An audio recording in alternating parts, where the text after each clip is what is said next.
Hello guys, this is your friend and we are back with a new fanfic. Which is what if Naruto discovered his parents' legacy and got harem with Anko, Yugao, Kurama and Hinata. Part 1 Harem. And if you enjoy this fanfic then please press the like button and subscribe to my channel for more fanfic like this. And now let's start the fanfic. In the Hokage's office, Sarutobi Hiruzen sat with a frown, scowl on his face looking at the sleeping form of a 12-year-old Naruto Uzumaki. The young boy had been beaten unconscious by villagers earlier that night, and had been rescued by a passing academy student, Anko Mitarashi, who had seen the end of it happen and had broken the fight up, capturing the attackers with the help of her summons, all of who are now awaiting interrogation by Ibiki, head of the T&I division, torture and intelligence. Due to the boy's circumstances, Naruto's injuries had to be treated in his office. 15% of the hospital staff were volunteering citizens doing the smaller tasks around the building, but not one of them would have passed up the opportunity to try to make Naruto's short stay even shorter by trying to end his life. This had happened several times in the past and Hiruzen had given up sending him there and had one of his Anbu with the most medical experience treat him instead. The young Anko stood beside the elderly Hokage looking down at the still sleeping Naruto as she thought. What could someone so young have done to earn such a beating? I've had my fair share of attempts, but that was just beyond brutal. She'd seen Naruto around and sure, the kid pulled some pranks every now and then, but nothing to warrant this kind of brutality. That was something else.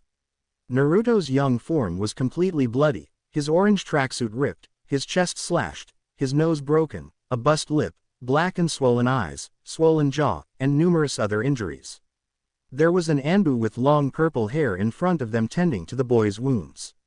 While most healed themselves, given who he was, anything broken had to be placed before it healed wrong and the extra help didn't hurt.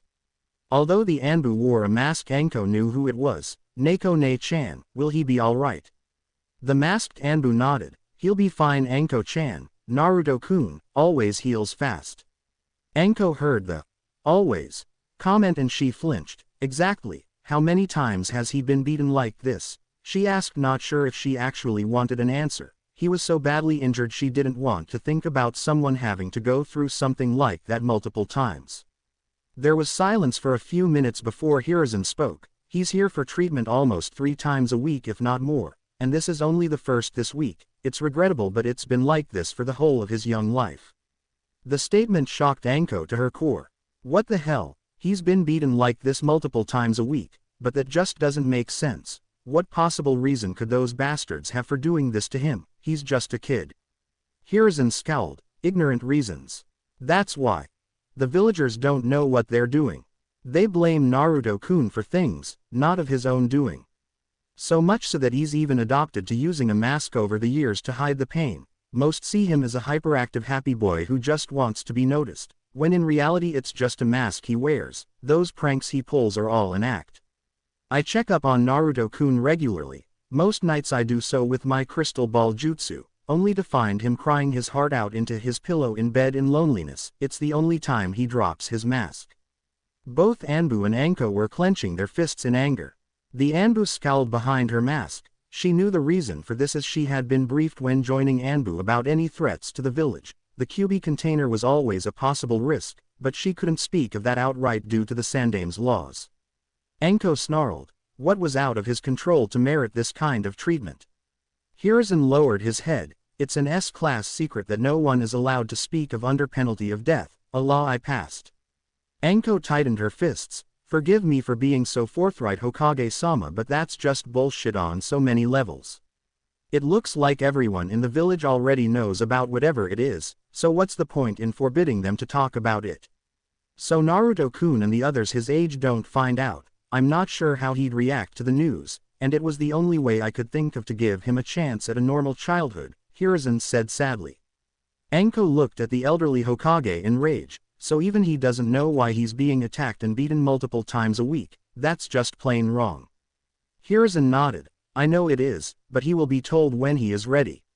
He starts the academy in a few weeks, so if he passes and becomes a genin at 16 and then chunin after, then I will reveal it to him.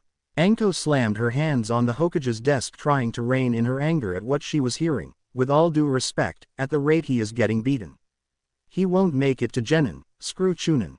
And that's at least another 4 years of beatings, of not knowing why, even if he does make it to Genin. Hiruzen sighed. Yugao, remove your mask. The Neko Anbu took off her mask and nodded, as Hiruzen set down his pipe. Yugao, what do you believe? I know you've been assigned to guard Naruto-kun at least once a week on the rotation, and there has never been an incident while you were on duty. Do you believe he is ready to know what we're talking about? Yugao nodded. I do. I believe that Naruto-kun has much more intelligence than he lets on. The level of sophistication in the traps he uses in his pranks show great planning and skill, as well as a sense of style and appreciation for his work. He is hiding a lot more than just his emotions. If trained properly he will make a fine shinobi. I see no harm in telling him now. Hiruzen nodded as he lifted up his pipe for another drag before releasing it with a sigh. Very well then, I believe I know a way that this might just work out for the best, but we will wait until Naruto-kun wakes up to discuss further. I will tell him and you, Anko, why he has been targeted, and finally tell him and give him something that should make his life a little easier. Scene break. After a few more minutes Naruto finally started to wake up groaning, ow, that hurt. Where am I? Hiruzen smiles hearing Naruto's voice. In my office Naruto, you were rescued and brought here for rest and safety, by an academy student. Groaning Naruto sat up rubbing the back of his head with his eyes closed. Ouch, thanks, Gigi, if you could tell that academy student I owe them one. Anko smirked hearing that, and I'll collect on it, she voiced looking at the blonde with a smirk. Hearing the voice Naruto's eyes opened to see the girl that it came from. Damn she was cute, he blinked a few times. I take it you're the one who saved me? Naruto asked looking at the girl only 2 years his elder. You've got that right. Name's Anko Mitarashi, Gaki, she smirked. Naruto's eyebrow twitched. Thanks for the save. Name's Naruto Uzumaki, not Gaki. Naruto spoke emphasizing the not part. Anko smirked. Whatever you say, Gaki. She grinned. Naruto's eye twitched again as he stood up. Well thanks for the breather Gigi. I think I'll head home. Naruto turned towards the door to leave but as he did he felt a little chill. Before he looked down and his eyes widened. Aw crap. What happened to my clothes? They look like I've been. Oh yeah I was, great, just great and this was my last good set and it cost me 7,000 ryo. Hearing the price tag on that ridiculously horrible tracksuit, both Anko and Yugao looked to the Hokage whose eyes were shadowed under his hat, as a small amount of killing intent it leaked off him as he started to talk. Naruto just where did you buy that monstro? He started but stopped before rephrasing, I mean the tracksuit. Naruto looked back to his grandfather figure, the civilian clothing store on the main street. Why? Hiruzen waved him off. Well that's another one of those bastards for the rack and a visit to Ibiki. 7,000 ryo for that monstrosity. Civilian stores can't sell anything over 3,000 as per my law. And even at that there's no way that thing would be worth that. Obviously overpricing him because of who he is. Never mind Naruto, never mind. I was hoping you could stay a short time. There are some things I'd like to talk about with you if that's alright. Naruto gulped and waved his hands above his head frantically. If this is about the pink clothes dye in the Anbu uniform wash, I didn't do it. At that Hiruzen blinked. Yugao looked at him wide-eyed and Anko looked like she was about to bust a gut in laughter, as 3 other Anbu dropped from the ceiling, their usual all-black attire, now a bright fluorescent pink as they pointed at Naruto and yelled, it was you. At that moment Naruto and Anko couldn't hold their laughter as they fell to the ground clutching their guts laughing at the sight of the 3 bright pink Anbu. Yugao looked to be just about holding her own laughter back. Luckily for her, she always washed her uniform at home and not at HQ, which begged the question. Just how did Naruto get into the most heavily guarded place in the whole village to pull his prank? While wearing a bright, kill me now, orange tracksuit. Hiruzen hid his laughter behind his a small sigh, all the while thinking, just like Kushina, always pranking, before clearing his throats making the Anbu salute before returning to their posts grumbling. Hiruzen smiled. No Naruto-kun it isn't about that, it's just that I believe it's time I told you a few things that I have been keeping secret from you. The young Naruto blinked. You've been hiding things from me Gigi? Naruto asked in a hurt tone. Hiruzen nodded sadly. Not because I wanted to Naruto-kun. It's that it was necessary for your safety at the time and on some level, I wasn't sure how you would take it. But I think you're ready to know now, please take a seat. Hiruzen gestured in a kind tone. Naruto nodded his head in understanding and walked over to the chair in front of the Hokage's desk and sat down. Hiruzen nodded as Anko and Yugao took their seats also. Hiruzen looked to Naruto. Naruto, my boy, before we can begin, there's one thing I would like to ask you to do. Naruto blinked. What is it, Gigi? He asked with a big grin. Hiruzen frowned. Please take off that mask and show us the real you. Naruto immediately stiffened and his smile disappeared. This didn't go unnoticed by the two beside him seeing his reaction. Naruto gulped slightly. Gigi, how do you know about that? The elderly Hokage frowned, looking sadly at the boy. There isn't much I don't know, Naruto. Now please, let us see the real you that you keep hidden behind that mask. The young blonde tightened his fists and his body tensed slightly before relaxing. You could honestly see his eyes lose some of their brightness and innocence as he did so, as a serious look covered his face. Hi Hokage-sama, Naruto responded, making the old man look visibly shocked. Naruto never called him that, he had always called him Gigi, or Hokage Gigi. Hearing the formal name and in such a tone took him back for a second and he frowned. Naruto, is this the real you? Hiruzen asked sadly. Naruto nodded. Hi Hokage-sama, it is. Hiruzen's fists tightened a bit in anger seeing his unofficial grandson this serious and hearing such a tone from him at such an age. What has this village done to you, Naruto? Naruto, you can dispense with the formal titles. They aren't required at this moment, especially with what I'm going to tell you. Hiruzen said in a sad tone, desperately hoping to see some resemblance of the boy he had watched day by day happily go about pranking and not letting the looks the villagers gave him get to him. No, not even a flicker, just a nod, hi, was all he got. Clenching his fists tighter for a second before finally giving up and releasing them with a sigh. Very well then, let's get down to business. It's time I told you about. He was about to continue when Naruto spoke. Excuse me for interrupting, but I do believe we're not alone, Naruto said as he looked over to the bookcase. This got the attention from the other occupants of the room. Hiruzen narrowed his eyes. What do you mean, Naruto-kun? Assuming that you only have 3 Anbu in this room, all in pink I might add, there is another one hidden in the bookshelf watching us right now, Naruto reported, making the other 3 Anbu drop from the ceiling around the bookcase, weapons drawn. When suddenly, a black figure burst from behind the bookcase and tried to make an escape, only to be restrained by the other Anbu. Lifting the man up, he wore a white animal mask like Anbu, but on the forehead was the kanji for Nei, Gen. Seeing this, Hiruzen clenched his fists again. Nay, damn you Danzo, I ordered that little group of yours disbanded, and now I find you spying on me. Take him to the T&I department, and have Ibiki informed I will be along within an hour or so, Hiruzen ordered, getting nods from the 3 Anbu as they shunted away with the man in restraints. When they left, the Hokage looked to Naruto along with Anko and Yugao. Naruto, how did you know he was there when the rest of us didn't? Hiruzen asked. Naruto looked to him. A year or so ago my senses started to become more delicate, my sight and sense of sound and smell all became sharper. I could see things in greater detail and at greater distances, and I could smell the faintest smell, but also pick up on the more foul odors. I had to figure out how to cut the chakra to my nose for a while and stop smelling for a week while I aired out my apartment. One bonus was I could smell any extra ingredients to any food I bought so as not to poison myself. My hearing became so fine I could hear the faintest sounds and distinguish them from others. It's so fine I can hear heartbeats. There were 4 of us and 3 Anbu in the room, but yet I heard 8 heartbeats. I merely followed my ears to find the one who didn't belong, Naruto reported, not missing a beat. This made Hiruzen's eyes widen slightly. Perhaps it's the Cubus chakra making him stronger. If so, all the better, I tell him now.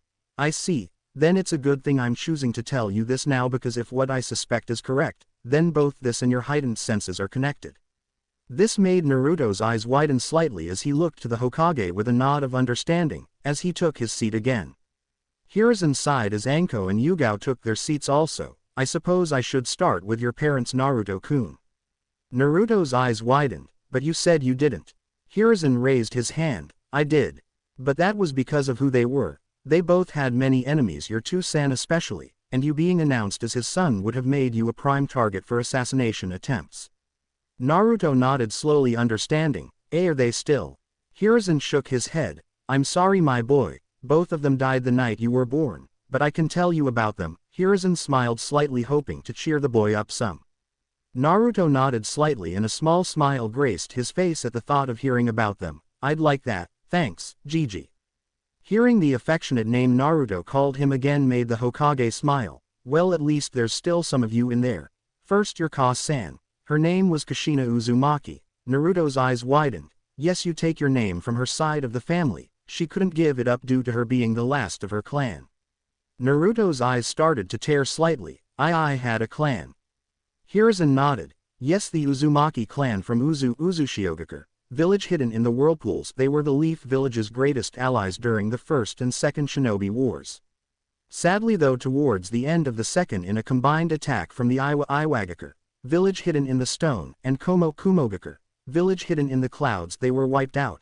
Your Ka-san survived due to her two-san, Mamoru Uzumaki, clan head, sending her away when they heard of the attack coming. They entrusted her with the entire clan jutsu library and funds, because they knew the clan wouldn't survive the attack coming. Your Ka-san was one of the most headstrong, impulsive, eccentric, and stubborn girls you would ever meet. She was fun-loving and was always playing pranks on anyone who made fun of her bright red hair. Ironic that her hair was part of the reason she was so memorable in the Third Shinobi War. She gained the title of Red Hot-Blooded Habanero. She was a master of her clan's Kenjutsu and Fuinjutsu and was deadly on the battlefield, with them both in combination and with her special chakra chains that were unique to her. When she found out she was pregnant with you, her and your two-san were so excited, they couldn't wait to be parents and to watch you grow up, but sadly it wasn't meant to be, Hiruzen said with a sigh. So they did love me. I always wondered if they did or not, if that was the reason they gave me up, but seeing as they're both dead I can understand, Naruto said with a small frown as he wiped a tear away from his eye. That you can be sure of, Naruto-kun. I had never seen more people more excited to be parents than yours. Now Naruto, before I tell you of your two-san, there is one thing I want you to understand first. Should you decide to take his family name as your own, you can't do it until you become a genin. At least that way you will be able to protect yourself when you do, and you can't tell anyone you're his son until then. It would cause major complications and a lot of trouble, do you understand? Hiruzen said in a serious tone. Naruto nodded. I understand, Gigi.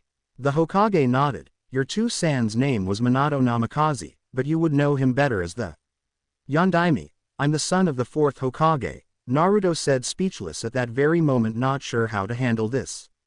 He was the son of the village hero, the man who died defeating the Kyuubi no Kitsune, and who practically single-handedly ended the Third Shinobi War with his version Hiraishin no Jutsu, Flying Thunder God technique, a technique that he had copied from the Nadaime. He was a master of the art of Fuinjutsu, one of the only recorded students of the legendary Sannin Jiraiya, who had been a student of the third Hokage, but if that was the case there was only one thing that he couldn't grasp now. Why? The three occupants of the room looked at him in confusion. Why what, Naruto? Asked Hiruzen, seeing the blonde clench his fists. Why, if I'm the son of the fourth, am I treated like the scum of the earth? Why am I treated like this, beaten on a weekly basis? I was kicked out of the orphanage at 4, I had to survive on the streets for 2 weeks, eating garbage, sleeping in a cardboard box, trying not to lose my fingertips to rats. If I'm the son of the fourth, why am I treated like I'm a plague? Why do I get glared at like I'm a murderer? Naruto started as his voice rose into a yell as tears started to flow down his cheeks. Anko looked at the boy younger than her. She hadn't known about the boy's life before and she was shocked hearing it. She couldn't even comprehend what he had done to deserve this treatment, and being the Yondaime's son means he should have been living in the lap of luxury, and if his Ka-san was some clan head then he should be loaded, and yet he looked to be malnourished and dressed in the most horrible clothes possible. She had known hell. Her parents had died when she was 3, so she was an orphan too, but she had been taken in by the Sannin Orochimaru when she was 6. He had seen potential in her and had taken her as his student and even let her sign the snake contract at the age of 8. Of course, things had all went sideways a year later when it was discovered he was a traitor and was kidnapping shinobi and civilians for experiments. He had tried to take her with him when he left, but she didn't want to leave. That's when he turned on her and gave her a curse mark before leaving her to her suffering. After that night, when all his crimes were revealed, even though she had refused him, she was seen as nothing more than his pupil after that day, and people treated her like she was him. So being shunned and glared at and treated like crap, she knew all too well, Of course, she at least had Yugao. She had been the one who found her the night Orochimaru had left the village and took her to the Hokage who had helped her through the curse mark. But unfortunately he couldn't remove it, it was doubtful anyone could, and so the mark served as a reminder of her sensei all these years. Yugao had become like a big sister to Anko. The two shared a two-bedroom apartment while Anko was in the academy. He's treated worse than me, but it doesn't make sense, why? Hiruzen stood up taking in a breath of his pipe and looked out the window to the village below, because this village is filled with stupid civilians that can't tell the difference between a container and its content, and is full of resentment, anger and hatred towards someone who had no control over and say in what happened to him. Hiruzen growled angrily, releasing a little bit of ki at the village in his anger. Yugao looked down ashamed in agreement, but both Naruto and Anko still looked confused as to what the old man was talking about. Gigi, what are you saying? What container? What content? The old man sat down with a defeated look on his face. He was getting too old for this shit. He just sighed. Naruto, what is your 2-san best known for? Killing the Kyuubi on the... Wait, both my parents died the night I was born on the... Then they both died fighting, but how? Naruto rambled, holding his head as all the facts started to come together. Hiruzen nodded. You're starting to see, Naruto. Both your parents died protecting the village from the Kyuubi attack. No one knew where the Kyuubi came from as it just appeared out of nowhere that night, but in truth, the Kyuubi had been in the village for many years, but it had been sealed away. First it was sealed away into the wife of the Shodai Hokage. Her name was Mito Uzumaki. Your grand aunt, Mito-sama, was sister to Mamoru Uzumaki, and the marriage between her and Hashirama Senju bonded the two clans. She was the first Jinchuriki of the Kyuubi. When she was dying, she passed that duty on to the only other one who could take it. The only Uzumaki left at the time, your Ka-san Kushina, was the second Jinchuriki of the Kyuubi. Because of the Uzumaki's abnormally large chakra capacity and as such abnormally large chakra coils, which dwarf most Kage, even my own, they were best suited to hold the Kyuubi's vast chakra. No one knows what happened, but the night of your birth the Kyuubi broke free from your Ka-san's seal and attacked the village, and so your 2-san did the only thing he could do. The Kyuubi is a mass of chakra, it can't be killed, so he had only one option left. He sealed it in the only vessel that could hold it. He sealed it inside of me. The Kyuubi no Kitsune, the demon that killed a third of the village, is sealed inside of me, Naruto said aloud in realization. Hiruzen nodded, and was about to speak again, but Naruto continued. Now it all makes sense. The villagers, they see me as the Kyuubi, they see me as the one who killed their loved ones. Those dumb idiots. I'm not even an academy student yet, and even I know the difference between a kunai and the scroll it's stored in. Those complete. That's it. The next time they attack me I'm kicking some. To hell with running, I'm done with that, I'm going to kill the lot of them. Yugao blinked for a second, looking at the blonde who had just taken a complete 180 in personality. 1 second he looked like he was about to cry, and now he looked like he was ready to take the next guy's head off him that looks at him wrong. What's with this kid? Yugao, though, as she gave a small smirk. Anko couldn't help but grin and laugh, looking at Naruto. I like your way of thinking, Gaki. I'll even lend ya a hand, I could use the practice. Hiruzen sighed hearing this. I pity the next ones who try anything with these two teamed up. I can just feel a headache coming on from the council screaming, and that Haruno woman's screams shatter glass. I think she's part banshee. Hiruzen took a breath. Well, you do start the academy in 3 weeks, Naruto, and when you become a shinobi of the village there are laws preventing the civilians from touching you, giving you right to use lethal force. Not that I would condone such things, but it's food for thought, Hiruzen said with a smirk of his own. Both Anko and Naruto started grinning like mad remembering that, and both Yugao and Hiruzen had the same thoughts. Kami-sama help the village when these two team up. Hiruzen cleared his throat. Naruto-kun, you also have an inheritance that your parents left you. Sadly their house was destroyed in the Kyuubi attack, but with your 2-san and Ka-san being masters of Fuinjutsu had a backup plan that if the house was destroyed, all objects in the house marked with a seal were transferred into a sealing scroll in this office. They also gave me control over both the Namikaze and Uzumaki banking accounts should anything happen to them. I've been using some of the money to support you anytime you asked for an advance or increase, due to other matters not making it possible, but it hasn't even made a dent seeing as the Uzumaki were, to be blunt, filthy rich from their work, and as per the arrangement in your parents' will. 5% of the funds are available to you until your genin, when the rest will be available to you. Naruto nodded. Thanks, Gigi. Good to know I've got cash to burn, seeing as how the shops charge me triple the legal asking price. Hiruzen blinked. You knew. Naruto nodded. Of course I did. I'm not as dumb as I look wearing this monstrosity, Gigi. It was all the mask I was wearing. That, and it's all clothes the shops would sell me. Hiruzen nodded, visibly angry. I see. Well, I'll see what I can do about that. Do you have clothes to wear now, Naruto? Naruto shook his head. No, this was my last tracksuit. I had 4 pairs, but they've all ended up like this one or worse. I see. Well, we'll just have to get you some new clothes tomorrow. For now. Hiruzen snapped his fingers and an Anbu in pink appeared, holding a black shirt, making Anko and Naruto giggle again, as the Anbu tossed the shirt at Naruto before disappearing. The shirt was a few sizes too big, but he just pulled off his old one. Much to Anko's shock, he wasn't malnourished. He was actually well-toned with no fat on him whatsoever. He was well built for that of a 12-year-old. As he pulled on the new shirt and tucked it in, he got a blinking response from Anko. Damn it, Gaki. How did you get so ripped? And you're only 12, Anko said, licking her lips. Naruto shrugged. I'm planning to be a shinobi, so I have to be in shape. When I knew I was going to the academy, I'd planned to take the mask off and show everyone what I was really like. Now hearing all this, I plan to kick butt even more. Hiruzen smiled hearing that. Well, if that's the case, Naruto, I think I have just the things to get you started, he said as he got up and walked over to a safe, opening it and pulling out a scroll. Walking back to his desk, he opened it, revealing a storage seal array. Channeling chakra into it, there were a series of puffs of smoke. As it cleared, it showed a few things. One was another scroll, 2 letters, and the final was a small box about the size of a loaf of bread.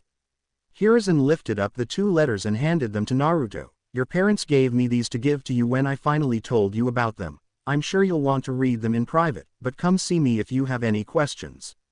Naruto looked at the letters for a few moments and then smiled. Thanks, Gigi. Hiruzen nodded before handing him the scroll, and in this is the instructions on how to perform the Kage Bunshin Shadow Clone no Jutsu. Kushina was never able to perform the regular Bunshin Clone Jutsu because of her massive amounts of chakra. As an Uzumaki, it's impossible for someone so young to perform it, so the Kage Bunshin will be your version of it. Your Ka-san left you her notes on it in the scroll as well. I hope it helps. Naruto smiled. I'm sure it will, Gigi. I'll start learning it tomorrow after I get some new clothes. Hiruzen nodded. And finally, I have this for you, Hiruzen said as he pushed the box forward, opening it up as the front pulled away, showing a collection of blank scrolls and paper with 5 ink bottles, brushes, and a scroll labeled Fuinjutsu Book 1, Beginner 1. Naruto blinked at it and then looked to Hiruzen. If you're anything like your parents, you'll be a genius at Fuinjutsu like both of them. Your Ka-san was a master of your clan's Fuinjutsu style, and she taught your two-san everything she knew. It was because of your mother's teaching that your two-san was able to create his own version of the Nadime's Hiraishin if you do decide to pick it up then.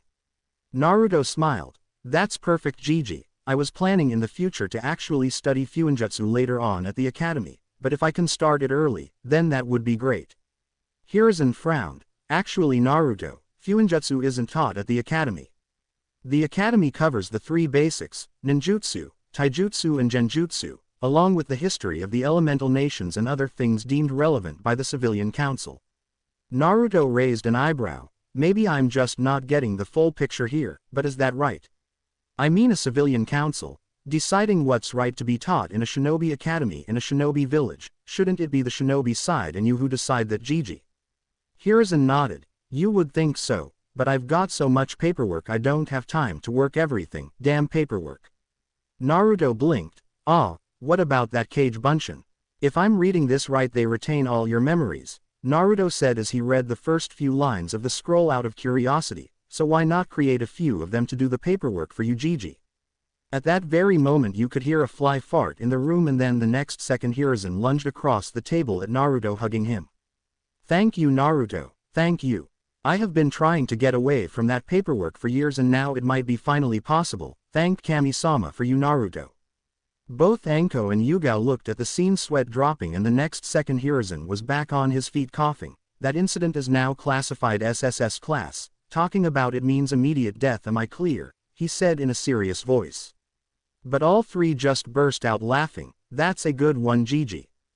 Hiruzen sighed, walking back to his desk. Now Naruto, I think it would be best that you moved apartments, seeing as how your other one is so run down. I will begin looking for a new place for you to stay tomorrow, while we go clothes shopping for you. Yugao interrupted then. Excuse me, Hokage-sama, I believe I may have a place that could accommodate Naruto-kun here. There is an apartment in the complex where myself and Anko live just next door. The rent is 750 ryo a month, and it is spacious enough for a boy of his age. Naruto smiled. That sounds perfect. That's 3 times cheaper than what I'm currently paying for rent, so I'm already sold. The Hokage looked at Naruto. Naruto, what do you mean? Your rent is only 450 ryo a month and it comes out of the treasury as you're an orphan. Naruto just slapped his own forehead. How didn't I get that? Damn stupid landlord's been charging me 2500 ryo every month out of my own pocket. Hiruzen clenched his fists, finally having enough of this, before snapping his fingers, making an Anbu appear who wasn't in pink. Arrest the landlord for crimes of tax evasion and cheating the treasury. Take him to Ibiki and inform the scum all assets of his are seized, and he is stripped of his citizenship and all his assets transferred under the name Naruto Uzumaki. Mark them as reparations for crimes against himself. The Anbu nodded, before disappearing. Hiruzen nodded and looked to Naruto. Congratulations Naruto, you are now a property owner. Everyone's sweat dropped and Naruto shrugged. Well, I can just knock it all down and sell off the land, the place is a dump. The girls and Hokage nodded, and then spoke. Right, shall we go and see this apartment then Naruto? I'll have you put on the lease by night's end. Naruto grinned. Sounds good to me. With a smile, all 4 of them started walking off to go see Naruto's new apartment. With one thing was certain, things were going to change a lot. Naruto opens his eyes and blinks, looking up at the unfamiliar ceiling. Where the hell am? Oh yay, my new apartment. The blonde stood up and rolled up the futon he had been using the night previously that the Hokage had sent one of his Anbu for until they got Naruto his furniture later that day. Naruto looked over to the side of his room to see the chest, scroll, and letters the Hokage had given him. Deciding now was as good a time as any to read the letters, he picked them up and slid down the wall and opened the first of the letters. It was a woman's handwriting. Dear Naruto-kun, if you are reading this, then the worst has come to pass and I and your two-san are no longer alive.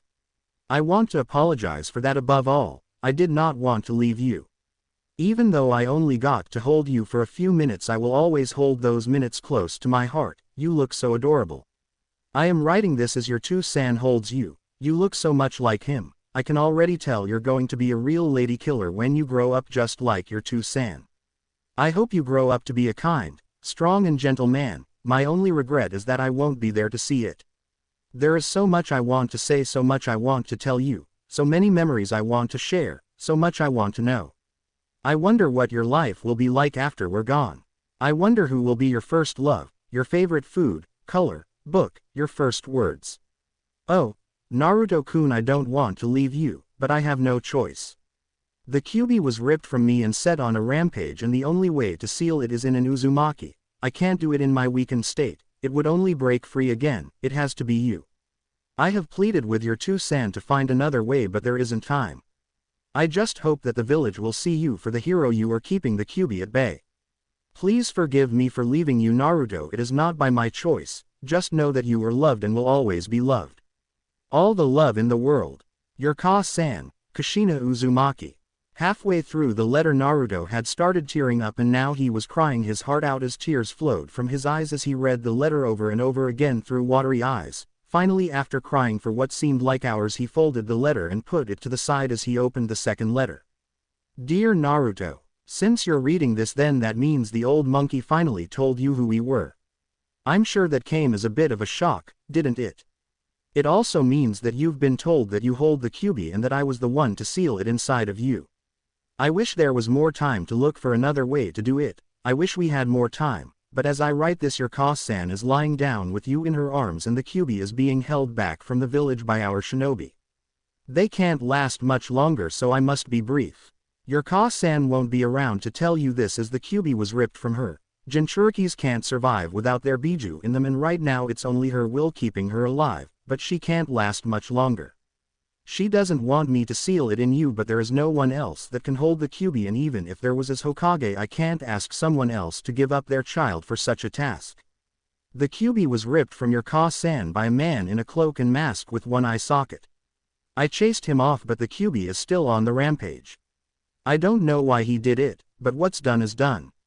Though he may return in the future, so be on alert. I know you will be strong enough to fight off whatever comes at you. You are my son, after all. I believe you can do it. I have told the old monkey you are to take your Ka-san's name, as I know that if you were named my son in the Jinchuriki, then your life will be far too dangerous.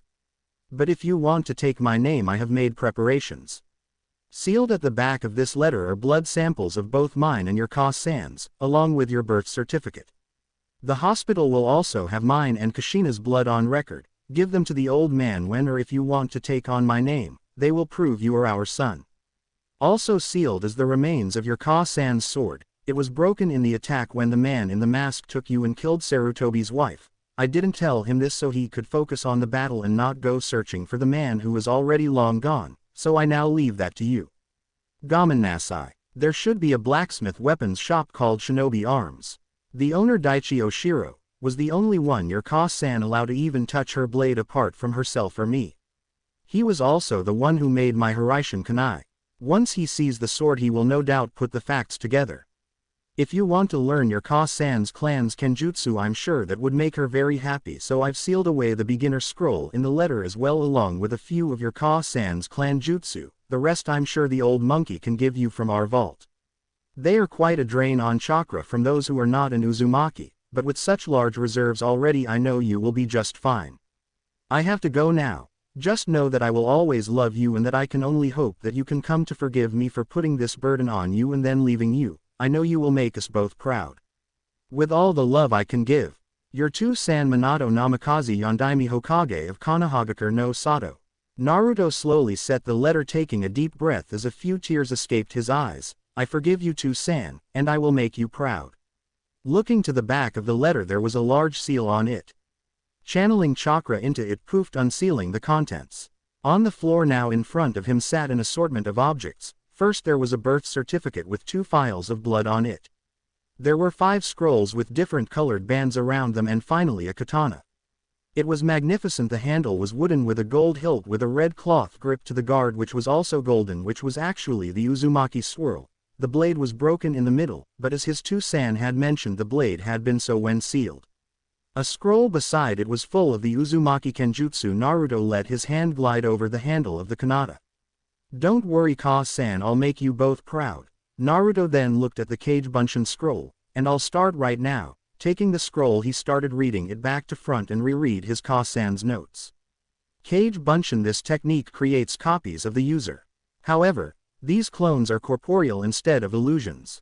The user's chakra is evenly distributed among every clone, giving each clone an equal fraction of the user's overall power.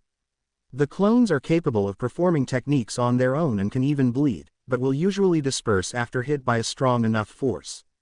The clones can also disperse on their own or be dispelled by the user of the technique. Shadow clones can't be distinguished from the original with the Sharingan or Byakugan dojutsu, which is handy to use when fighting them. Also, they come in handy when doing chores around the house. A handy thing to remember about the Kage Bunshin technique is that the user retains all the memories from the clones once they are dispelled. This makes techniques that require muscle memory or memorizing information easier to get down. As they say, 2 heads are better than 1, though for an Uzumaki it's more like 200. Extra note. Must teach this technique to Minato. This technique would be great in bed. Reading that last bit, Naruto immediately blushed red, realizing what it meant, and then shook his head. Oh great, my Ka-san was a pervert. Well, at least I know where I get that part of me from, but those clones sound really handy. Muscle memory, that's like stances, punches, kick, hand signs and movements like writing. This could really help me out when I start learning Fuinjutsu. Naruto grinned. Well, I guess I know what I'm learning first, but I've only got a few hours until Gigi comes to get me and we go furniture and clothes shopping. Plenty of time to get this one down. Now let's see here. Time skip 1 hour later. There was a knock at the door and Naruto walked over to answer it. He opened it to show a smirking Anko. Morning Gaki, how's things? Anko asked with a grin. Naruto smirked back. Going slow this morning, trying to get this cage bunshin jutsu down, never learned a jutsu before. Anko chuckled, I'll give ya a hand then, I always wanted to learn some other type of clone aside from the regular, she said as she came in and the two sat down and started going over the scroll. Naruto looked to Anko, thanks again for the save yesterday, you really saved my. Anko giggled, no problem Gaki, it's a nice to be saving. Naruto looked to Anko, you only just met me yesterday and now you're complimenting my. You sure do have a strange sense of timing, especially for someone around our ages. Anko shrugged, what can I say, a girl likes what she likes. Naruto shook his head with a smirk and went back to reading the scroll. Time skip 1 more hour later. Hiruzen walked to Naruto's new apartment and knocked on the door. Hearing a whole pile of ruckus inside, he raised an eyebrow. What's going on in there? The next thing, the door opened, showing the room full of Naruto and 2 Anko being tossed about like beach balls. This isn't funny Gaki. Anko yelled as she was tossed yet again. The Naruto clones were all laughing watching them go. We think it is. All the clones yelled laughing. But then Hiruzen coughed, getting everyone's attention, causing all the clones to drop the 2 girls, one going off in a poof. And then in another larger explosion of smoke the horde of Naruto clones disappeared, leaving only one with a grin on his face. Hey Gigi, we were wondering when you were going to get here. Hiruzen chuckled hearing the blonde. Well Naruto, I can see both you and Anko have the kage bunshin down. Impressive, learning an A- rank ninjutsu in just a few hours, and your very first one also, you certainly are your 2-sans son. Naruto grinned, rubbing the back of his head sheepishly. Yeah, it wasn't easy. It wasn't until Anko-chan came over and helped me that I finally got it down flat. The Hokage blinked and smiled. Oh, so it's Anko-chan, now is it? My, aren't you two getting friendly quickly? He grinned. Naruto chuckled. O2 can play at that game Gigi. Well, you know what they say about those who become ninja, old enough to kill and all that, plus she's cute, I wouldn't mind. The old Hokage's eyes widened hearing that as he felt a nosebleed just about to come on. He quickly turned and coughed, bringing his hand up to cover it. Cough. Quite right Naruto-kun, quite right. Now let's be off. We still have to get you sorted with clothes and new furnishings for your apartment, he said, starting to walk away.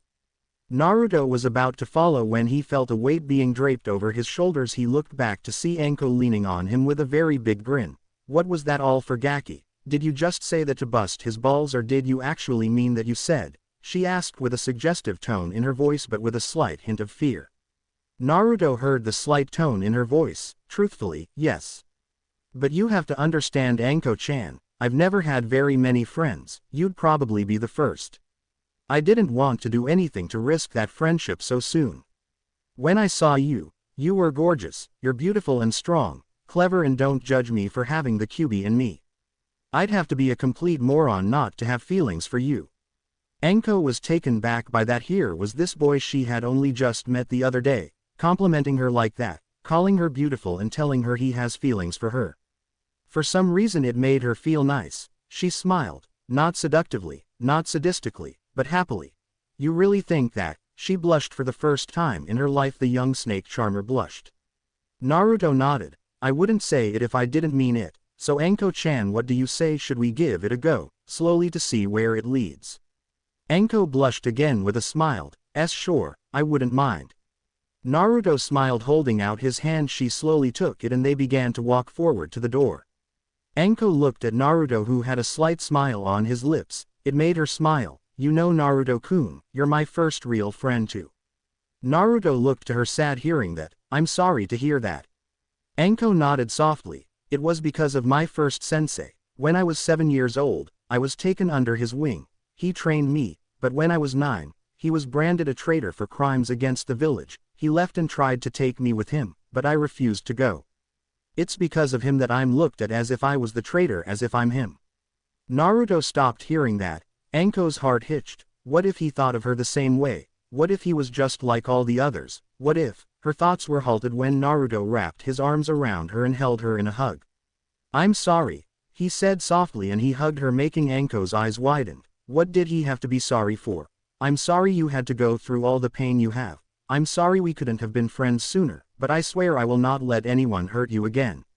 Hearing that almost brought Anko to tears. She hugged onto the younger boy for dear life. Naruto smiled, feeling her hug him tighter and let the girl have her moment, before they separated and walked out of the apartment hand in hand. But before they did, Naruto quickly ran back and took his Kase-san's broken sword, which was sealed inside a scroll, with him before they walked out. As they walked out, the Hokage looked to them and see them holding hands, and he smiled. "Good for you, Naruto, good for you. Well, shall we get going? We have lots to buy." Both Naruto and Anko nodded and walked along with the Hokage, heading for the shops. Scene break. Both Naruto and Anko walked down the street beside the Hokage. Naruto looked to the elderly Hokage. "Gigi, do you know of a shop called Shinobi Arms?" Hiruzen nodded. "Why, yes, I do, Naruto. It's run by an old friend of your two-san's. The man knew your two-san back in the academy and even became a shinobi, but retired after a mission of his went bad and he lost his teammates sadly. He now runs the shop. Your two-san and Ka-san used to visit it frequently."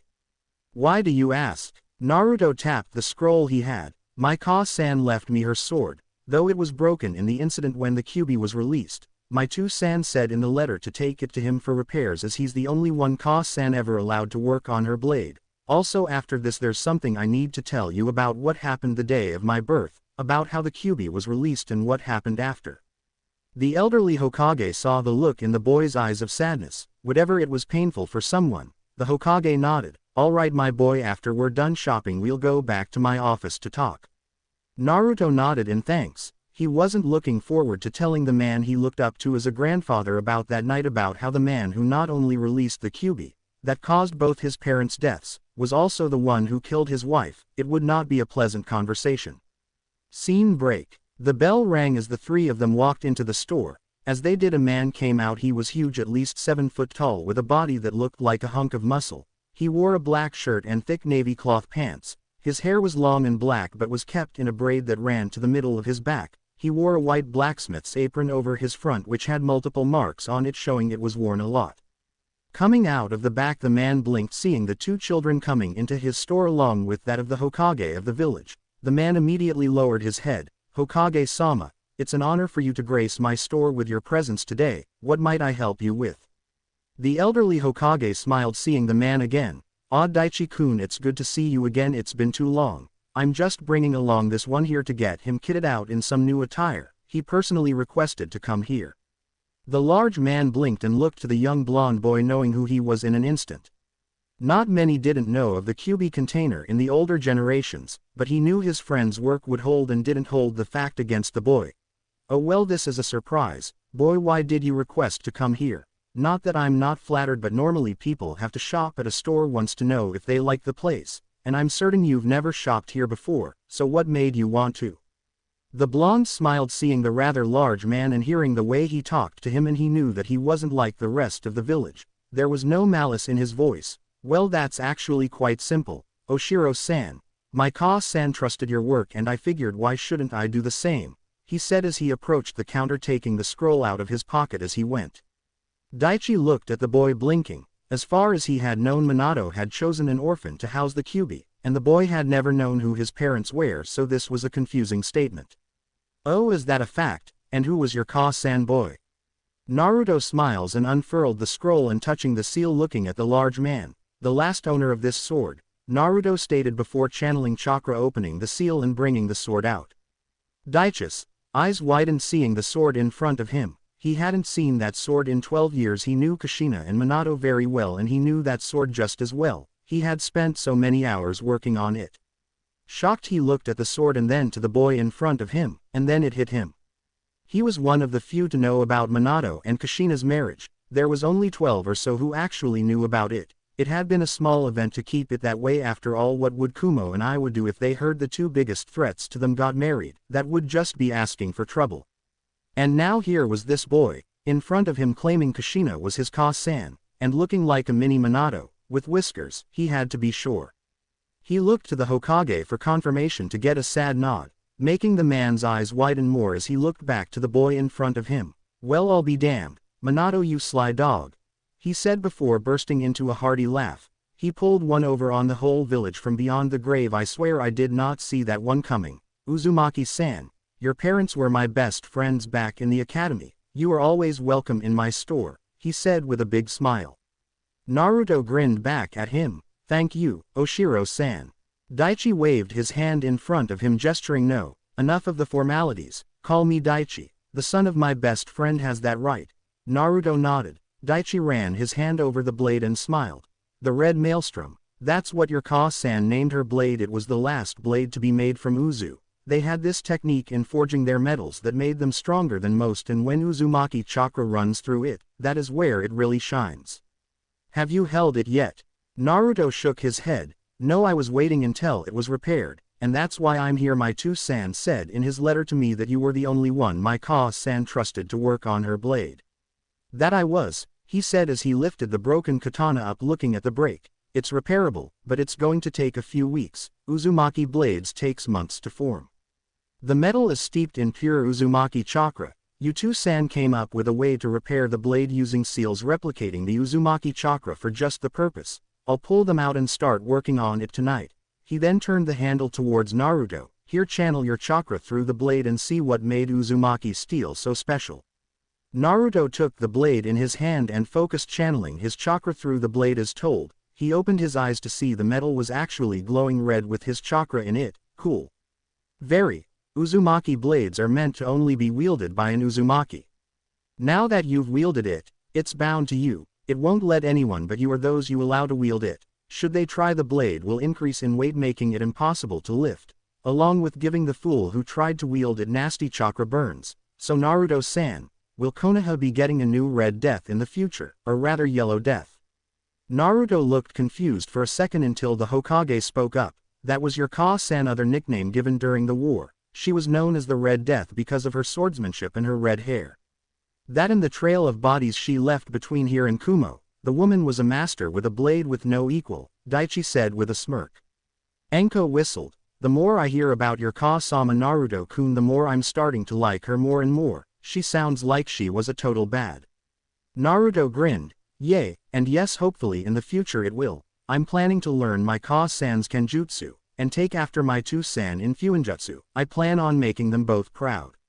That brought a smile to the Hokage's face. You already have Naruto-kun more than you know. Daichi nodded. Well, now that that's out of the way, let's get you kitted out. Any specific style you're looking for? Naruto smiled. Yay, I've got a few idea. Time skip. After about 3 hours of pulling clothes, with Anko adding her own commentary and saying he should add a trench coat to it all, Naruto finally had his outfit. Steel toes shinobi boots, black, with chakra metal caps for extra strength and durability. Black Anbu combat trousers, made of a thick and durable fabric, with pockets on both the shins and thighs for kunai and other equipment. A black mesh shirt with red rims around the arms, neck, and waist, with red chakra bandages around his midsection. Black fingerless Anbu gloves with metal backplates, and taking Anko's advice, a black shinobi trench coat with chakra metal shoulder pads, and on the back had the kanji for Ninth Demon Dijugwe down the back in deep red, with the Uzumaki clan mark right above it. When the Hokage asked him why he had that put on it, Naruto simply shrugged, saying, "That's what the rest of the village see me as. May as well tell them if they try anything now, they're screwed." Anko chuckled, with a rather sadistic grin. I like it. Daichi nodded. Your Two-san designed some seals that will make that coat last you. I already took the liberty of applying them to the one you're wearing and to the 2 others in your order. They're for durability and fit. They make the coat grow with your body. Should you suddenly take a growth spurt, the coat will grow with you. How do you think some of the Akamichi use their expansion jutsu without tearing their clothes off them? Your Two-san designed it for them. Before that they had to always wear chakra cloth to allow it to grow with them, but your Two-san fixed all that, and with the durability seal it's as though as high-grade body armor. It won't burn or rip without some major firepower behind the attack, so unless you're fighting a cage-level shinobi I don't think you'll be needing any more soon. Naruto grinned. Thanks. Oh, and do you sell training weapons here? Daichi nodded. Yes we do. What were you looking for? A bakken for training while your Ka-san's blade is in for repair? Naruto nodded. Yay, and about 300 of them if you don't mind. Daichi and the Hokage blinked. Why so many, Naruto-san? Are you worried about the quality? Yes Naruto-kun, you could just buy maybe 3 now, and if you need more in a few years come back, reasoned Hiruzen. Naruto shook his head. No, I'm not worried about the quality, Daichi-san, and I don't think 3 would do with the way I plan on training Gigi.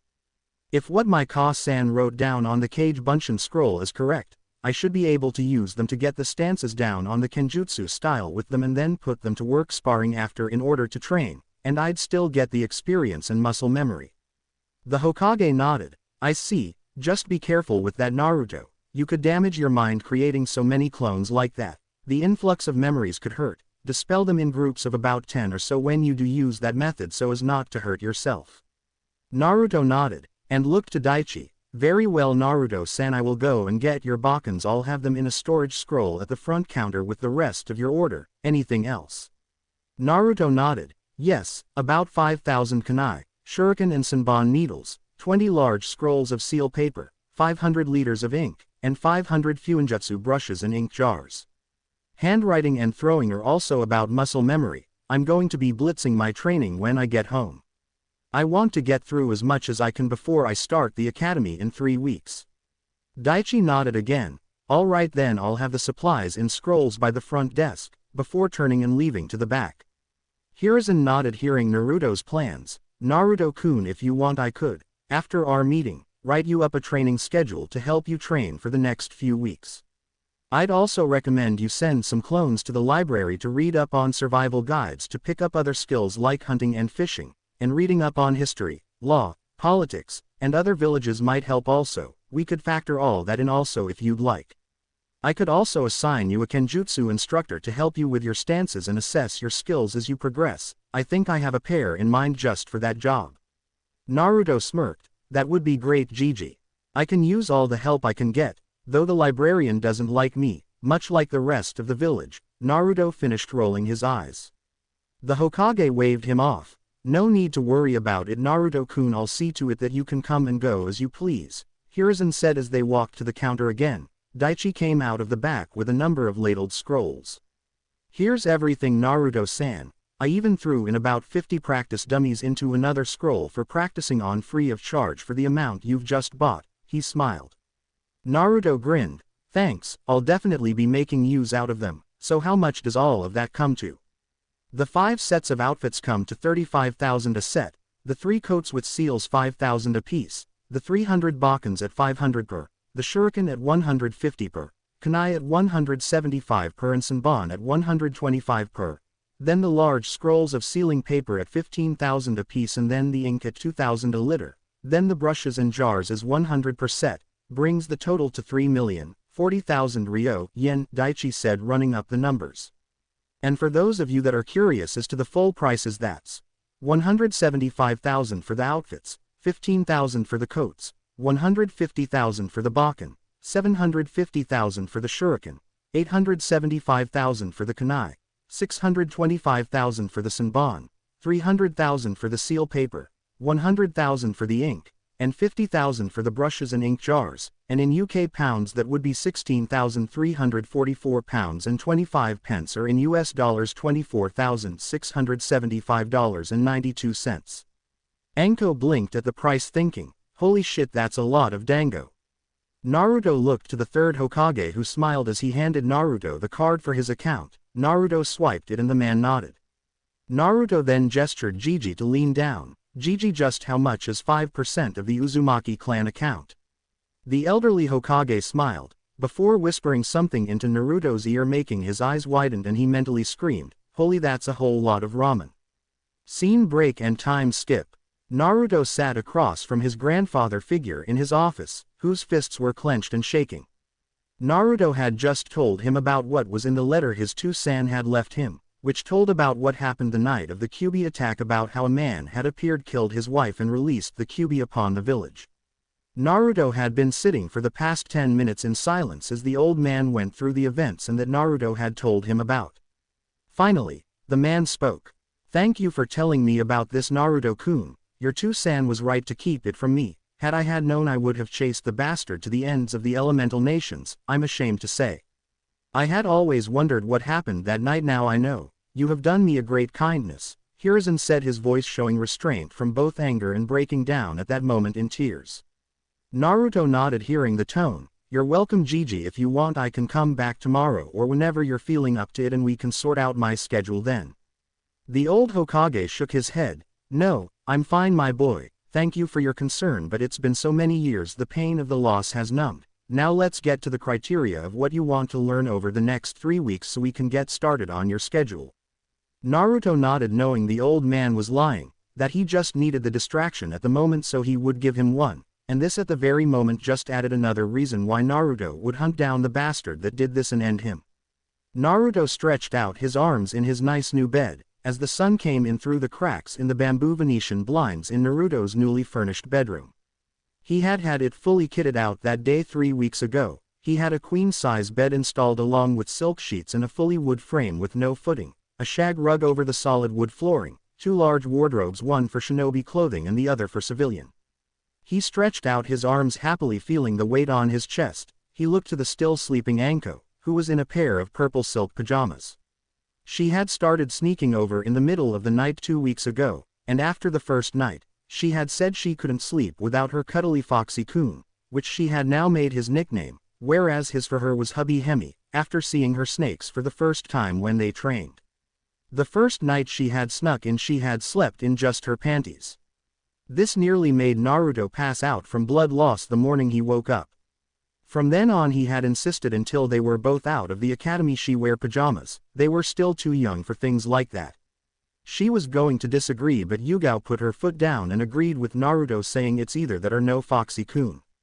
Anko had agreed after that, knowing full well her sister can be just as scary and sadistic as her when she wants to be, and she paid the rent. She could always live with Naruto, but then it would have been his house and his rules, so she would have had to either way. Naruto smiled seeing her sleeping peacefully, but then he looked at the alarm clock seeing it was 8 and the academy started at 10. So he decided to wake her up. Over the past 3 weeks, the two of them had gotten closer, and were officially a couple, though their dinner dates were either they ate in, or eat at either the dango shop or Ichiraku's ramen. As no other restaurant would serve the Kyubi brat and the snake whore, but their first date had actually gone better than expected, and even more so that both the stores were across the street from one another. Flashback. Naruto sat down with Anko at Ichiraku's with a smile. "Hey Tsuki Oji, how's you?" Naruto greeted the ramen chef as he came out of the back. He wore an all-white chef's outfit with a small hat on his head with the kanji for ramen on it. Tsuki smiled seeing Naruto. "Ah, Naruto-kun, I'm fine, haven't seen you in the past few days. Have you been busy?" Naruto nodded. "Yay, moving into a new apartment and starting a training schedule before I start the academy in a few weeks' time. Things have been busy, to say the least. Hey, I'd like you to meet my friend Anko-chan," Naruto said, introducing Anko. Tsuki nodded to Anko with a smile. "It's a pleasure to meet you, Anko-chan, and it's nice to see Naruto-kun is making some friends." "It's nice to meet you to Tsuki-san. Naruto-kun here had mentions your ramen as, and I quote, food of the gods, but I'm still skeptical," Anko greeted with a smirk. Tsuki smirked. "Oh, so it's Naruto-kun, is it? Well, this is interesting. Naruto, just wait until Ayame-chan gets an earful of that. You're in for a load of teasing, you two. So you two dating yet?"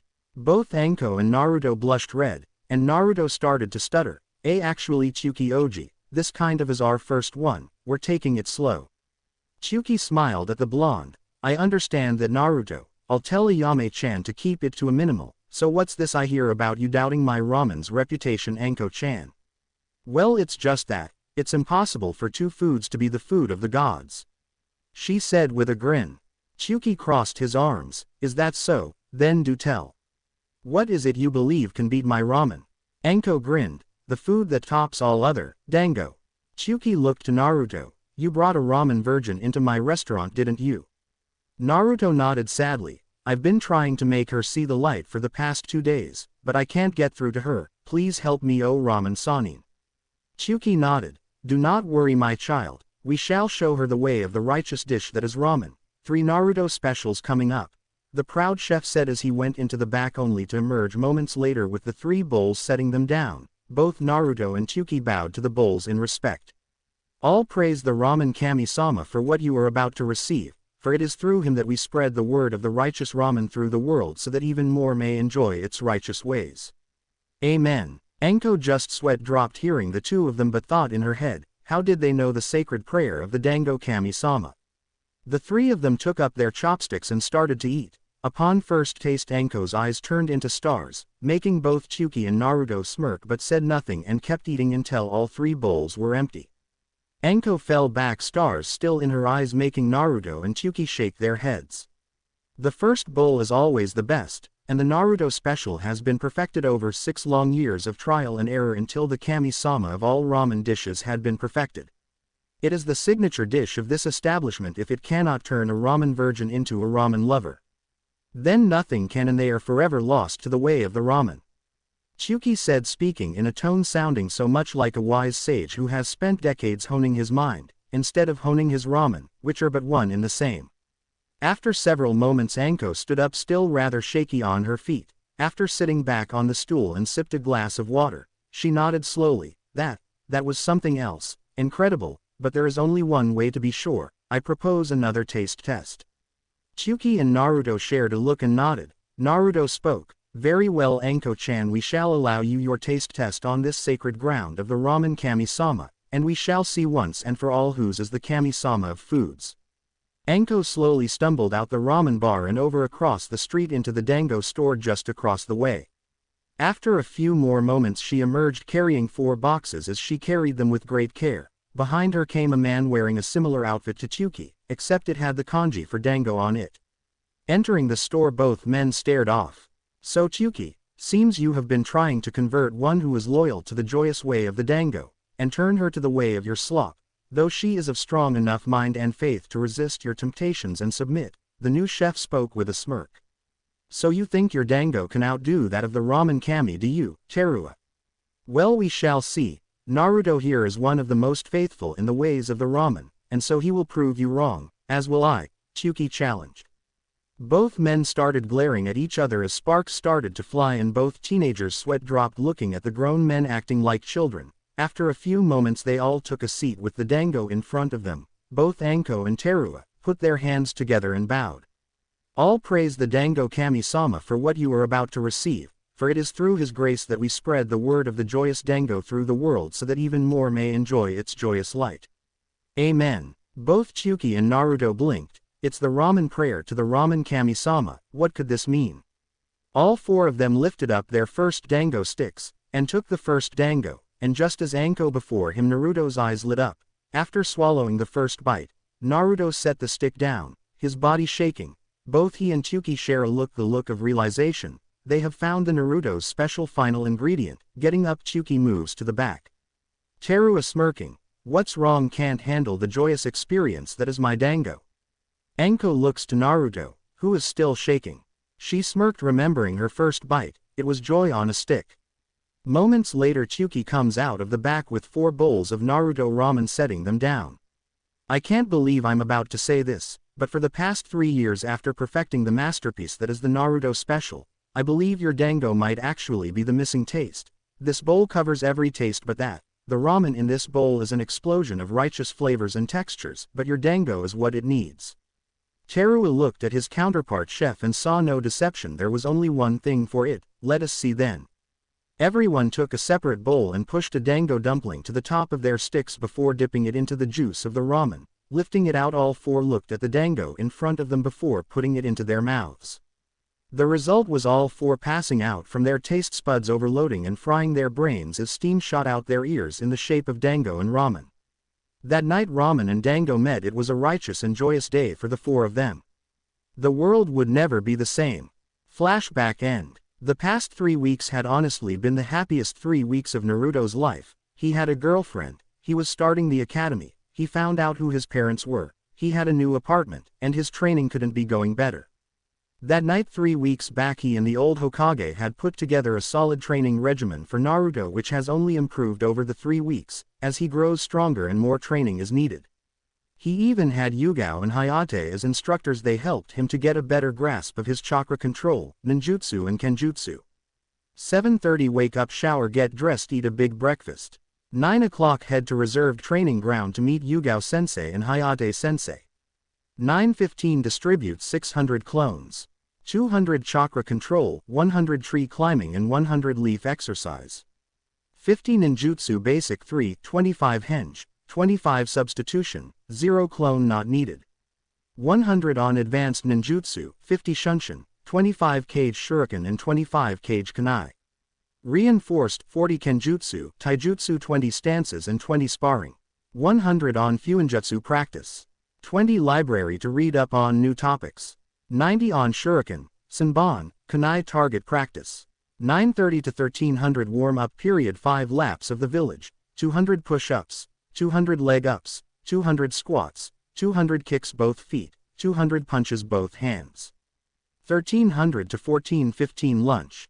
14:15 to 1600 kenjutsu, taijutsu sparring with Hayate sensei, physical training.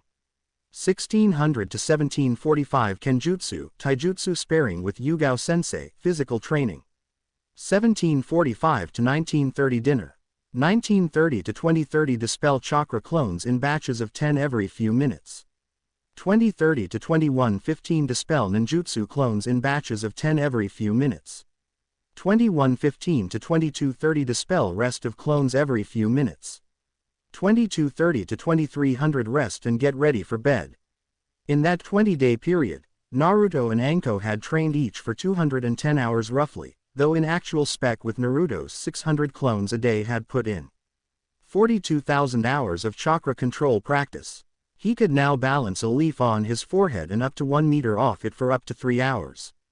He had mastered the tree climbing exercise. He could stand upside down on the bottom of a tree branch for 5 hours. On the 3rd week, he had begun water walking and even managed to last up to an hour on top of the water. 5,250 hours into each of the ninjutsu basics of henge and substitution. He could now substitute without the use of a hand sign, and perform a flawless henge, although, due to the Cubus chakra it was discovered that Naruto henge isn't an illusions but it had an actual solid forms. After the Hokage was informed about it, he dubbed the new jutsu the perfect henge and listed it as a B-class ninjutsu. 10,500 hours on Shunshin and another 5,250 hours into both Cage Shuriken and Cage Kunai, resulting in Naruto being able to Shunshin 50 yards in a second. He could keep up with low Jonin speeds with that level of skill, and with both Cage techniques, Naruto had mastered them to an extent of only needing one hand sign. The clones practiced Kenjutsu and Taijutsu for 4,002 hours each, and he himself had put in 35 hours each practice. He now had the stances of his Ka-san's Kenjutsu stances learned perfectly and the Academy Basic Taijutsu down so well. The Hokage had given him the scroll to his clan's Taijutsu style known as the Swirling Waves. He had been studying it for the past week but still wasn't confident enough in it to use it yet. He had put 21,000 hours into his Fuinjutsu, at which he had breezed through the first book, after spending the first 3 days, 3,150 hours, with his clones making his handwriting perfect, which is required for any sealing master. Then the next 5 days they had spent working on the seals the first book showed until they had the skill to create them in under 30 seconds. As a result, before he moved on to the next book, and then the next book, within the 3 weeks, 20 days, he had cleared the 3 beginners' books of Fuinjutsu and was able to make each seal in 30 seconds solid.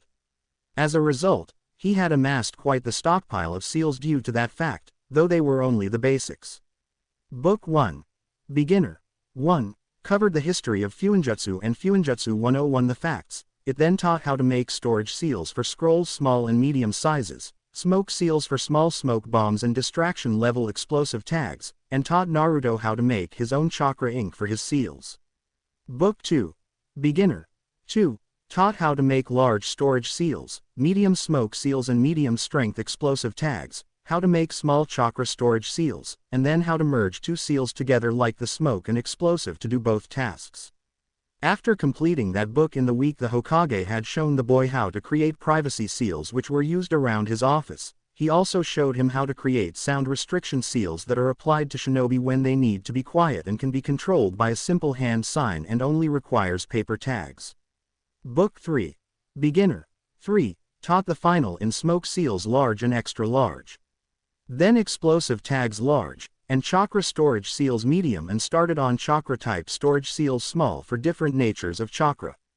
And then learning how to merge 3 seals into one, like 3 large explosive tags make for one big boom, but the Hokage had informed him that anything over medium was not allowed for use in the village. And he must have written permission as is the law. So he sent his clones out of the village for a test run, And he was right, it made for one big boom, and he now knew what it was like to be blown up from 5 different perspectives without actually being there. Realizing the boy needed to keep his home and work secure, the Hokage taught the boy how to create blood lock seals, meaning they needed a blood smear to gain access to what the lock was on.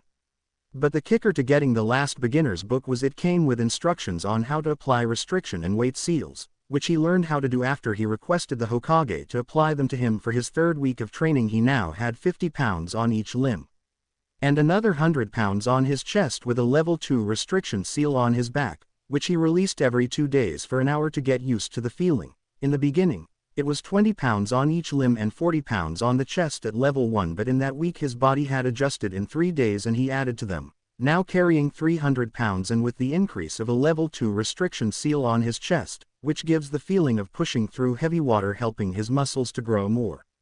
As for the rest of his skills, he now was able to hit a moving target at 50 yards 7 out of 10 times, preferring Senbon to anything else, after putting in 18,900 hours target practice with his clones. The clones he had sent to the library every day had direct orders to stop reading at 2100 hours and return to the apartment before dispelling. The last thing they needed was the librarian complaining about the demon brat using jutsu in the library. She had already been ordered not to complain by the Hokage, but 20 clones all going poof would just piss her off. In the 20 days each clone had read a book a day, meaning in 20 days he had read over 400 books. And had built up quite the mass of knowledge from reading them, from everything from battle tactics, to history of the elemental nations and the shinobi wars, to learning the basics of how to hunt and fish and live in the wilderness, and also how to grow his own fruit and vegetables, learning the natural geography of the land of fire, and then, as the Hokage suggested, learn of the politics and laws of the village, and how to get around them. After finishing those books in the first 2 weeks, he then started to read books on more standard skill sets like carpentry, plumbing, electric wiring, carpet fitting, boiler repair, roofing, cleaning, general handyman things, and then how to manage a business and all the necessary books on running a hotel or apartment lot. He had decided while he was either at the academy or training he would be having his clones fix up his old apartment building, completely renovate it, and before renting the rooms for either nights or long-term leases, he needed to find some way to keep money flowing. He may have been filthy rich, but he wanted a business, and he didn't want to just skate by on his clan's money like the Uchiha boy, who had everything laid at his feet. He swore he wouldn't be like that. 2 days left in his training, he had started to learn the first of his clan's jutsu. He had decided to go with the fire-style jutsu, as he wanted something with a little kick to it. Neither Yugao-sensei or Hayate-sensei had enough chakra to do it, and their attempts could only produce a smaller version of the attack. But when Naruto did it, the attack was ferocious. The technique was called Uzumaki Kaden. Kasai Hakushu Uzumaki Fire Release, Fire Clap.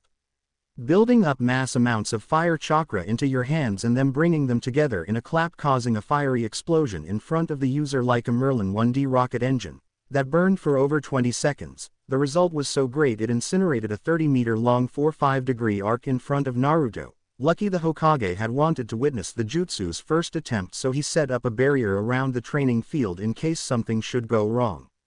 After the jutsu's first attempt, Naruto's hands had 3rd-degree burns from not using enough chakra for protection from the fire, but the Cubus chakra had healed him 5 minutes later.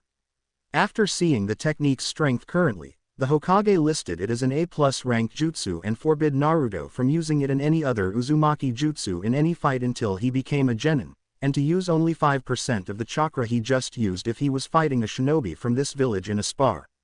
Naruto understood why if the other 4 jutsu were as strong as this he would kill any opponent that was hit by the full force of the attack. But now today was the first day in the academy. He had heard from the Hokage that he was in a good year with all the clans having children attending the same year as him, so he would have multiple strong peers to learn beside, along with some promising civilian students, which he was happy about. But what was really shocking that just the other night, the night before his last day of training, he had found himself in his mindscape. First he had thought it a dream, but he quickly realized it wasn't. Flashback. Naruto awoke in a sewer. Looking around he saw he was lying on a thin coating of water. Not wanting to get wet he stood up and looked around, but as he did he heard a sound coming from not too far off. He sharpened his senses and could make out that of someone crying. Following the sound, he came to a large cage with a paper tag over the lock with the kanji for seal, on it. Realizing where he was, he walked up to the cage where he heard the sound coming from. He looked inside, still cautious about what might be inside, expecting a massive claw to swipe at him any moment. He was shocked when he saw no massive fox inside, but a small form of someone inside curled up into a ball crying, muttering, I'm sorry, over and over again. Walking into the cage, still cautious, he approached the figure, shocked to see it was a girl with long crimson hair down to the base of her back, about his age. She wore filthy rags over her that looked like they had once been beautiful clothes, long since destroyed and faded by time. Hearing his footsteps, the girl looked up at him. He saw her deep red eyes that were puffy with tears. Seeing him, she gasped before quickly bowing on her hands and knees to him, screaming out loud, I'm sorry. It's all my fault, please forgive me, I never wanted this for anyone. And then proceeding to cry, I'm sorry, over and over again, making Naruto's eyes widen. What is she talking about? What is going on? Wait a minute, we're in the cage, in me, the only other thing that's meant to be in here is the Kyuubi, Naruto said, softly before he took a step back from her. You're the Kyuubi no Kitsune, aren't you? The girl continued to cry but nodded, I'm sorry, it's all my fault. Looking at the girl, Naruto grew more confused. The Kyuubi no Kitsune was meant to be a massive beast of destruction and devastation that was meant to make mountains topple with a single tail, and create lakes with a footstep. Yet here was this girl that couldn't even be older than him, crying and begging for his forgiveness. None of this made sense. The girl in front of him was crying still, but swallowing his fear, he walked towards the girl and knelt down to her. Please don't cry, he said softly as he put his hand on her shoulder, making her flinch from the contact. You're the Kyuubi, aren't you? The girl's nodded head still bowed, but Naruto shook his head, putting his hand under her chin and bringing her up to meet his eye. Please talk to me, you're the Kyuubi, aren't you? She nodded. Again, hi, Naruto-sama, I am. Bringing up another question with the sama honorific, why do you call me Sama, and why are you crying? She looked away from him before answering, I'm the reason your life is like it was and still is. I'm the reason the villagers hate you. I'm the reason you were beaten multiple times a week, and the reason your parents are dead. I've ruined the life of someone so innocent that didn't deserve it. It should be me they glare at, me they beat. I should be the one to suffer, not you. Naruto was taken back by the whole statement. This can't be the Kyuubi, this isn't right. How can you be the same Kyuubi that attacked the village so mercilessly 12 years ago, that took the lives of over a third of the village? How is any of this happening? It's all my fault, for not resisting the extraction and genjutsu more. It's all my fault that this happened, the girl said painfully. Hearing that, Naruto's eyes widened. Extraction, genjutsu, what? The Kyuubi started to cry. I was ripped from your Ka-san by the man in the mask and placed under a genjutsu the night of your birth. The one in the mask ordered me to attack your village.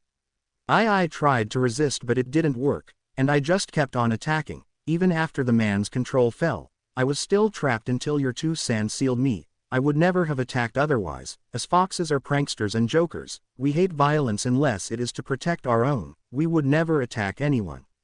Naruto's legs gave way beneath him halfway through the conversation. The man in the mask, he was behind it all. His parents and Gigi's wife's deaths. The whole Kyuubi attack, it was him behind it all. He was the reason he was hated. He was the reason for his pain. It was all him. Snapping back to the scene in front of him, the girl, Kyuubi, was crying again. Naruto realized none of this was her fault, and quickly embraced the poor crying girl in a hug, making her immediately stop crying. It's okay, it's all right. None of his is your fault, he said softly to her. The Kyuubi's eyes widened hearing that. How could he have forgiven her so quickly? All the pain he's endured because of her. Why? How? It didn't make sense to her. Why? She said softly, just enough for him to hear, but before he could respond she pushed him away to arm's length. Why can you forgive me so easily? I'm the reason for all your suffering and pain. I'm the reason behind it all. You should hate me, you should. Slap. The sound echoed in the cage. The girl felt a burning sensation on her cheek. He had slapped her. He had just slapped the Kyuubi no Kitsune, and now everyone in the audience is thinking, damn, dude's got some balls on him. She looked back at him to see his face filled with rage, his eyes red and slits, as he glared at her. The first thing that ran through her mind that it had all been an act and now he was going to take his revenge on her over and over again and again, and she would accept it. But that was why the next words that came out of his mouth were so shocking. No, you're not. That bastard in the mask is. He's the one who has done all of this. It's his fault, not yours. You're just a victim like me, like the rest of the village. It's all his fault. Naruto yelled. Hearing him yell, she just couldn't help but break down in tears. Once more she lunged for him, hugging him, crying into his shoulder thank you over and over again, bawling like a little girl. Blinking, his eyes faded back to their usual blue, and after a few moments Naruto slowly lowered himself to the ground as her legs gave way and they both sat down, her still hugging and crying into him. He let her cry it out. After a few minutes she finally stopped crying and was just hugging him, but she was now asleep. They just lay there. He wasn't sure what to do or say. He had a girl, who was the QB on his chest. What would you do? But he soon felt the tug of morning coming on his body and he was going to be waking soon, so gently shaking her to wake her up she stirred. Hey, wake up, I need to go. Blinking awake she opened her eyes and saw Naruto. She nodded, getting up. Hi, Naruto-sama. He shook his head. You don't have to call me that. You know I don't blame you for my life, so just call me what you want. Hi, Naruto-sama, she said again, making him sigh. Anything other than that? Hey, speaking of names, what do I call you anyway? I highly doubt a being that's been around for centuries has gone without a name, and I doubt it's QB no Kitsune, Naruto asked with a smirk. Slowly she nodded. Hi, my name is Akane, Naruto-sama. Naruto shook his head with a slight smile. Very well then, Akane-chan, he said, making her blush at the affectionate suffix. I've got to be going now, so I guess I'll see you in my next dream. Akane stepped forward. Actually, Naruto-sama, if you want to see me, all you have to do is meditate. It will bring you here so we can talk. Or you can rip the bottom corner of the tag over the lock and we can converse mentally anytime. You can of course close the link anytime. Naruto nodded. Thanks, I'll do that on the way out, he said before looking around. Has this place always been such a dump? Akane nodded her head. All the beatings you took made it this way. A dark outlook makes for a dark mind. Naruto frowned. Well, I'll fix that for you on my next visit, but now I can feel Anko-chan starting to wake me up, so I've got to go, he said, walking towards the cage and jumping up, ripping the bottom corner of the tag off just before he disappeared.